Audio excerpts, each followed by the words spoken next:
حکیم لقمان رحمۃ اللہ علیہ فرماتے ہیں، اگر آپ چاہتے ہیں کہ سب آپ کی قابلیت کا لوہا مانیں تو آپ کو دوسروں کی قابلیت تسلیم کرنا ہوگی۔ اگر تم وہ کرتے ہو جو تمہیں نہیں کرنا چاہیے تو وہ تم کو سہنا پڑے گا جو تمہیں نہیں سہنا چاہیے۔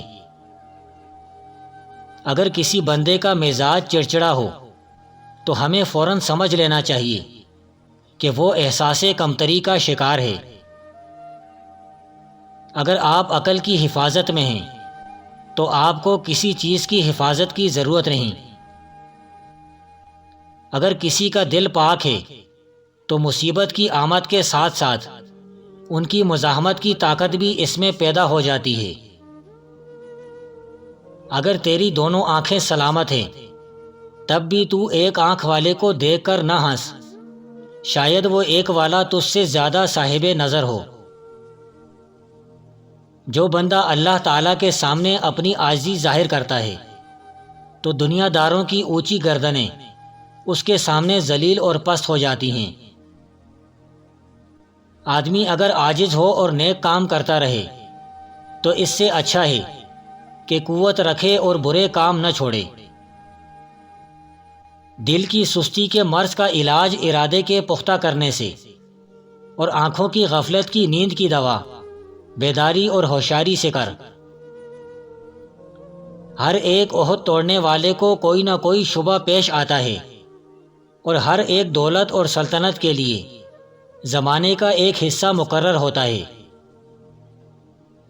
اس گلستان دنیا میں پھولوں کے علاوہ کچھ نہیں ہے، اپنا وہم ہی ایک کانٹا ہے۔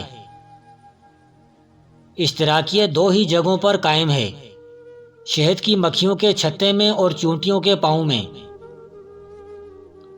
دنیا کے لیے جینا، سونا اور کھانا چھوڑ دے، اللہ کے لیے جیو، کھاؤ اور سویا کرو۔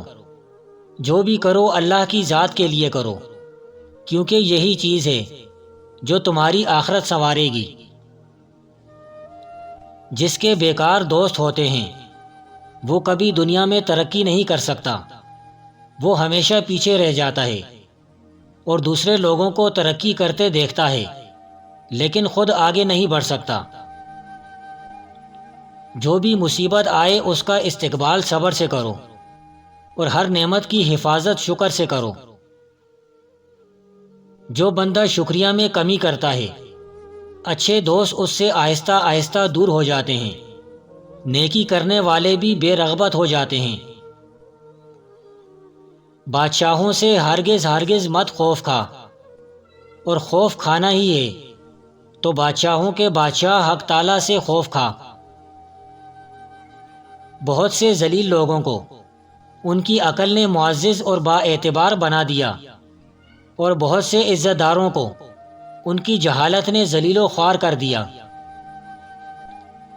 جس بندے میں عقل نہ ہو اس کا ساتھ نہ دے، اور جس میں امانت کی صفت نہ ہو اسے اپنا بید نہ بتلا۔ دنیا ایک زہریلے سانپ کی مثال ہے جس کا بدن ہاتھ لگانے سے ریشم کی طرح ملائم معلوم ہوتا ہے، مگر اس کا پیٹ زہر سے بھرا پڑا ہے۔ اس عقل سے کیا حاصل جو کلام سے ٹپکے اور اعمال سے ظاہر ہو۔ اصول اگر لمحہ بھر کے لیے ختم ہو جائے تو سارا نظام شمسی تہہ و بالا ہو جائے۔ اصلاح کے بغیر ندامت ایسی ہے جیسے سوراخ بند کیے بغیر جہاز سے پانی نکالنا۔ بہت سے عالم بدکار اور بہت سے عابد بے علم ہیں، ان سے پرہیز رکھ اور ان سے میل جول چھوڑ دو۔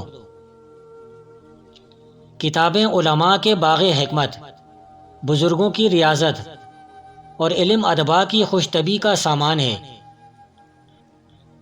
علم کے بغیر عبادت کرنے والے کی مثال ایسی ہے جیسے خراش کا جانور کے گھوم گھوم کر آتا اور اسی جگہ رہتا ہے۔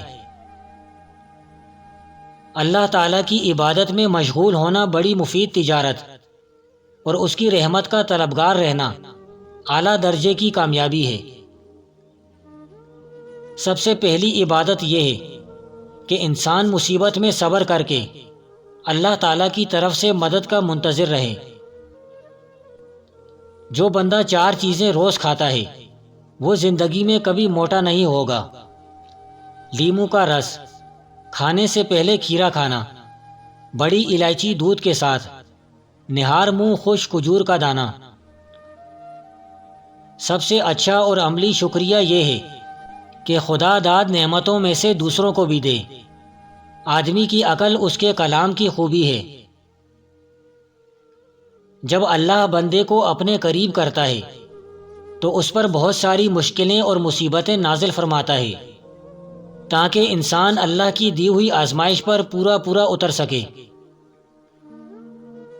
عمر گزشتہ کا کوئی بدل نہیں اور موجودہ وقت پیش بہا دولت ہے۔ اپنی بصیرت کی روشنی میں اس سے زیادہ فائدہ اٹھاؤ۔ صرف 2 دانے رات کو چلغوزے کے چبا لو، 80 سال تک پٹھے کمزور نہیں ہوں گے۔ خالی تمنا حماقت کا جنگل ہے جس میں صرف احمق ہی مارا پھرتا رہتا ہے۔ بد اخلاق کی مثال مٹی کے ٹوٹے ہوئے برتن کی ہے کہ نہ اس سے کوئی فائدہ اٹھا سکتا ہے اور نہ پھر مٹی بن سکتا ہے۔ بد اخلاق کو اول اس کا اخلاق ہی تکلیف دیتا ہے، جیسا کہ مشاہدے میں آتا رہتا ہے کہ اگر تم لوگوں سے دولت میں نہیں بڑھ سکتے تو خندہ پیشانی حسن خلق ہی میں بڑھ جاؤ۔ مستحق ساحل اللہ کا ہدیہ ہے جو بندے کی طرف بھیجتا ہے۔ بندے کو کسی صورت بھی سائل کو خالی نہیں بھیجنا چاہیے، اس سے اللہ کی ناراضگی ہے۔ جس مرد میں 3 علامتیں دیکھو تو سمجھ جاؤ کہ وہ اولاد نہیں پیدا کر سکتا، وہ مرد بانجھ ہے۔ اول گردوں کی خرابی، دوم پیشاب کی نالی کا کھل جانا، سوم مثانے کا خراب ہونا۔ اگر کسی کو تھوڑے کھانے کی عادت ہے تو وہ سختی کے دن آسانی سے گزار سکتا ہے، اور اگر فراغی کے دنوں میں تنے پرور ہو تو تنگی میں سختی سے مرتا ہے۔ اگر کوئی بندہ زندگی کی راہ میں پیش کرتے وقت اجنبی لوگوں کو دوست نہیں بناتا تو وہ خود کو تنہا محسوس کرے گا۔ دوستی ایک ایسا پیراہن ہے جس میں وقت اور مقام کی تبدیلیوں کے ساتھ پیوند لگانا ضروری ہے۔ آخرت کی فکر کرنا ایک ایسا چراغ ہے، جب چراغ ہی نہ رہے گا تو دولت کی روشنی بھی ختم ہو جائے گی۔ یاد رکھو، انسان کی بہتری اور نجات صرف دین کی تابعداری میں پوشیدہ ہے۔ عقل مند کا کلام سننے والوں کے لیے ایک قسم کی غذا اور قوت ہے، اور جاہل کا جواب بس خاموشی اور سکوت ہے۔ اگر دولت مند ہونا چاہتے ہو تو ایک لونگ لیں، اس پر اللہم اغفر لی ورحمنی واہدنی وارزقنی وعافینی 7 بار، 11 بار سورہ اخلاص، اول آخر درود شریف پڑھ کر پھونک ماریں، اور لونگ کو کالے کپڑے کے ٹکڑے میں لپیٹ کر اپنی جیب میں رکھ لیں۔ جلد دولت مند ہو جاؤ گے انشاءاللہ۔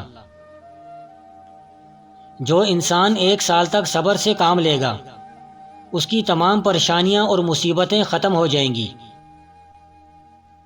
جس بندے کے اندر مروت نہیں اس کی عبادت بھی خالی ہوتی ہے، ایسی عبادت کا کوئی فائدہ نہیں۔ جو انسان پرہیزگاری کا پابند ہوگا اس کے لیے دنیا سے منہ پھیر لینا آسان ہوگا۔ معرفت کے درخت کو فکر کا پانی دینا چاہیے تاکہ آخرت سنور جائے۔ اگر کوئی آدمی خود کیڑا بنا لے تو پیروں تلے روندے جانے پر اسے شکایت نہیں کرنی چاہیے۔ اگر آپ بیٹھے بٹھائے پریشانی سر لینے کے عادی ہیں تو انہیں مہربانی کر کے اپنے ہمسایوں میں نہ بانٹیں۔